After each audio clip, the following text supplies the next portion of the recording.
मोठ्या रमाई जयंतीच्या निमित्ताने मंचावर आत्ताच आपण सर्वांनी अतिशय देखणा आणि सुंदर स्वागताचा सोहळा बघितला। ते सर्वच म्यानमार, स्वित्झर्लंड, व्हिएतनाम या ठिकाणाहून आलेले पूजनीय भंतेजी, आर्याजी आणि या पूर्णेमध्ये संबंध भारतभर, मराठवाडा तर आहेच, महाराष्ट्रभर आणि राज्याच्या बाहेर सुद्धा संपूर्ण भारतभर ज्यांनी धम्माला पुष्ट करण्याचं काम केलं, धम्मसंस्कार रुजवण्याचं काम केलं, ते आपल्या सर्वांचे आवडते पूजनीय भंतेजी उपगुप्त महाथेरोजी आणि छोटे भंतेजी आदरणीय पय्यावंश भंतेजी, जे आमच्या नांदेडचेच आहेत, हडकोला राहतात, शेजारी होते, लहानपणापासून त्यांना बघते आहे आणि आज त्यांच्याकडे बघितलं की खूप गौरव वाटतो, गर्व वाटतो। उपगुप्त भंतेजीचं कार्य तर तुम्हा सगळ्यांना माहितीच आहे, ज्यांच्या संस्काराने संपूर्ण महाराष्ट्र घडला मला असं वाटतं आणि म्हणून त्यांच्या संस्कारात इथं आलं, या पूर्णेच्या विहारामध्ये अतिशय सुंदर फिलिंग तयार होते आणि धम्माकडे आपोआपच माणूस आकर्षित होत जातो।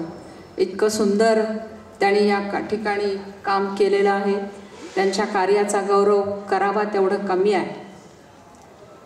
मी डॉक्टर करुणा जमदाडे, नांदेडवरनं, तुम्हा सर्वांना परिचितच आहे। यापूर्वीसुद्धा मी एकदा येऊन गेले विहारामध्ये, अनेकदा भंतेजी बोलवतात, पण व्यस्त वेळेमुळे, कामामुळे कधी येणं होते, कधी येणं होत नाही। आज नांदेडचे 2-4 कार्यक्रम सोडून मुद्दामहून मी या ठिकाणी आले, पण येताना अचानक एक एमर्जन्सीसुद्धा घरामध्ये निघाली।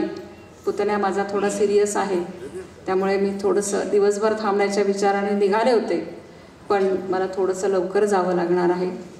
आपल्या सर्वांशी या निमित्ताने संवाद व्हावा, एवढ्या मोठ्या मोठ्या तत्त्वज्ञानी गुरूंच्या समोर मी आपल्याला काय तत्त्वज्ञान सांगणार आणि ज्यांच्याबद्दल सांगणार आहे त्यांचं कर्तृत्व एवढं मोठं आहे की 10-15 मिनिटात किंवा अर्ध्या तासात, 1 तासभरात आपण ते संपवूच शकणार नाही।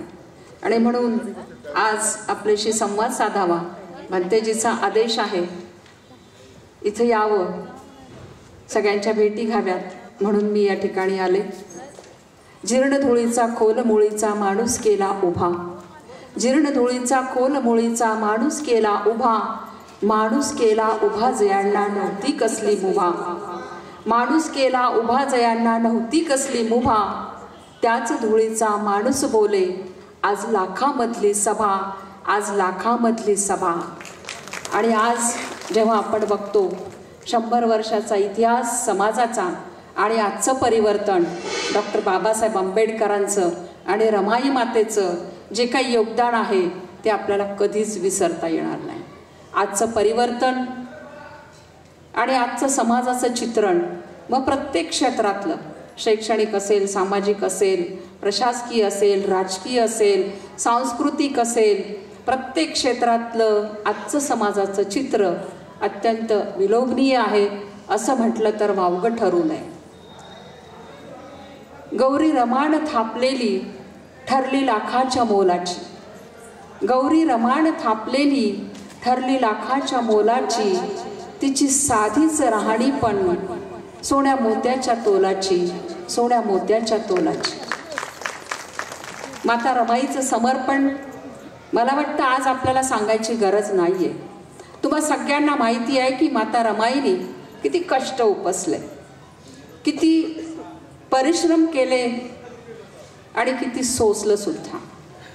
रमाई सुद्धा तुमच्या आमच्यासारखीच एक कोमल मनाची स्त्री होती। लहानपण अत्यंत दुःखात गेलं, आई गेली, वडील गेले, एक भाऊ, एक बहीण पदरात घेऊन मामाच्या घरी आली आणि खूप वेदनेत लहानपण गेलं, अश्रू ढाळण्यात लहानपण गेलं। आणि 9 वर्षाची असताना रमाईचं लग्न झालं डॉक्टर बाबासाहेब आंबेडकरांसोबत. डॉक्टर बाबासाहेब आंबेडकर एक प्रकांड पंडित, तत्वज्ञानी, प्रज्ञावंत, जितकी हे उपमा लावू तितक्या कमीच आहे. आणि अशा प्रज्ञा सूर्य असणाऱ्या व्यक्तिमत्वाशी रमाईचं लग्न झालं. लग्न झालं तरीही संसारही खूप कष्टात गेला.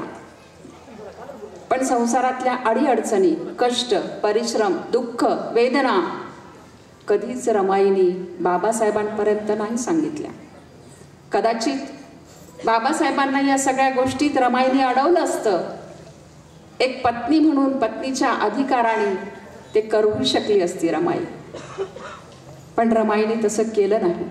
जेवढा बाबासाहेबांचा विचार होता समाजाला परिवर्तित करण्याचा, समाजात परिवर्तन आणण्याचा, समाजाची उन्नती साधण्याचा, समाजाला या अज्ञान आणि अंधश्रद्धेच्या गर्तेतून वर काढण्याचा, तितकाच मोठा विचार रमाईचा सुद्धा होता. आणि म्हणून रमाईनी पत्नी या नात्यानं सुद्धा कधीच बाबासाहेबांना अडवलं नाही. आणि म्हणून डॉक्टर बाबासाहेब आंबेडकर बिनधास्तपणे आपल्या शिक्षणामध्ये, आपल्या ग्रंथालयामध्ये रमले आणि या परदेशातून त्या परदेशात जाऊन विच्छ विभूषित झाले. आणि म्हणूनच डॉक्टर बाबासाहेब आंबेडकरांनी संविधानाच्या माध्यमातून तुम्हा आम्हा सर्वांना एक मोकळं आकाश दिलं,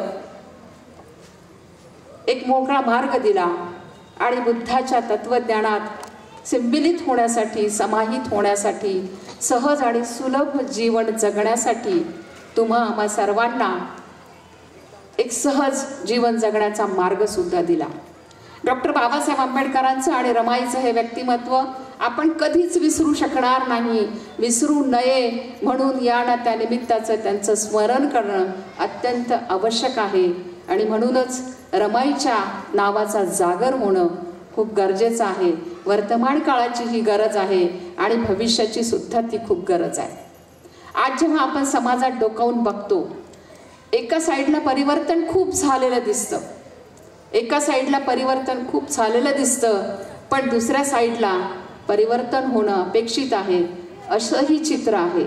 आणि म्हणून आज आपण जेव्हा समाजात जातो त्यावेळेस सामाजिक, शैक्षणिक, राजकीय, त्यातल्या त्यात राजकीय भूमिका अत्यंत दृष्टपणानं निभावण्याची आज तुम्हा आम्हा सर्वांना गरज आहे.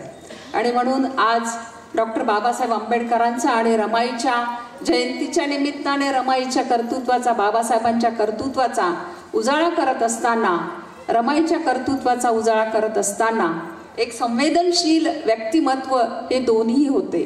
रमाई तुमच्या आमच्यासारखीच एक स्त्री होती. रमाईच्या डोळ्यात पण अनेक संसाराला घेऊन स्वप्न होते. आज जेव्हा आपण समाजात बघतो त्यावेळेस समाजाचं परिवर्तन हे खूप छान पद्धतीनं झालेलं दिसतं. पण जेव्हा आपण 100 वर्षाचा इतिहास बघतो त्यावेळेस रमाईने आपली पैशाविना, औषधाविना 4-4 लेकरं गमावली. कधीच बाबासाहेबाकडे तक्रार केली नाही संसाराची. आणि आज जेव्हा आपण समाजात डोकावतो त्यावेळेस साधी सर्दी झाली तरी आपल्याला एक्सपर्ट डॉक्टरकडे लेकरांना न्यावंसं वाटतं. रमाईला एकेकाळी साडी मिळाली नाही, पण आज जेव्हा आपण समाजामध्ये बघतो त्यावेळेस स्त्रियांना आजच्या कार्यक्रमाला घातलेली दुसरी साडी उद्याला नको असं वाटतं. हे जे परिवर्तन आहे ते परिवर्तन केवळ आणि केवळ रमाईच्या आणि बाबासाहेबांच्या कष्टामुळे झालेलं आहे. स्वतःच्या लेकराची आई होणं खूप सोपं आहे, स्वतःच्या लेकराची आई होणं खूप सोपं आहे, पण समाजातल्या हजारो लेकरांची आई होणं, लाखो करोडो कोटी लेकरांची आई होणं खूप अवघड आहे. रमाईच्या जीवनातला एक प्रसंग सांगते तुम्हाला.